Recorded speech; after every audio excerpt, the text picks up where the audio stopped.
Last question, Adwar.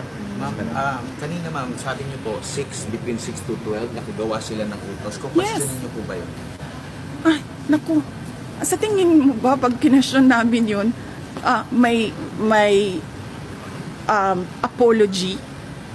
Hindi. Ang gagawin lang yan nila, pagtatakpan nila kung ano yung ginawa nila. Mas sinungaling yung mga putang inang yan eh.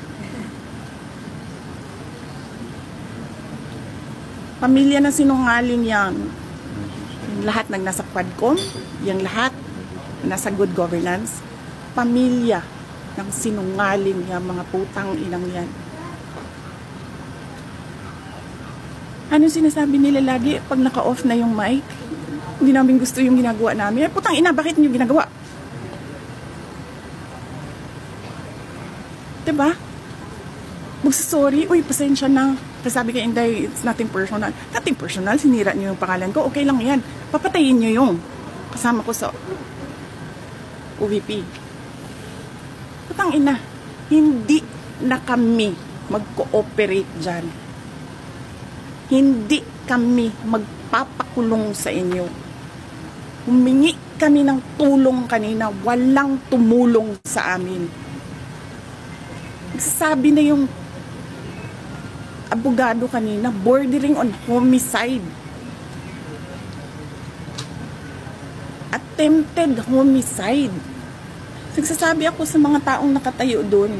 Sabi ko, ano ba inaantay natin? Antayin ba natin ito na mamatay bago tayo pumunta sa hospital?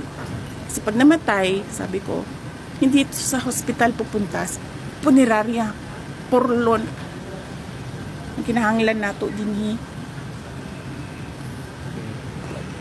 Anong tanong? Message na lang po, ma'am. Kung meron kayong message sa taong bayan. Hopeless. Hopeless. Sabi ko, we are on the road to hell. This country will go nowhere. I'm telling you. Walang papupuntahan itong bayan na ito. Wala silang ginagawa. Galing ako sa loob. Naging cabinet member ako. Wala silang ginagawa. Sa totoo lang. And personal knowledge ko yan. Kasi I was there. I sat there. I listened. Rinig ko. Lahat. Wala nang papupuntahan ito. Sabi ko nga sa inyong lahat, BBM, Lisa, Martin Romualdez, o kung sino pa man yan dyan, gusto humabol sa akin, drag me to hell. Go ahead. Tingnan nyo.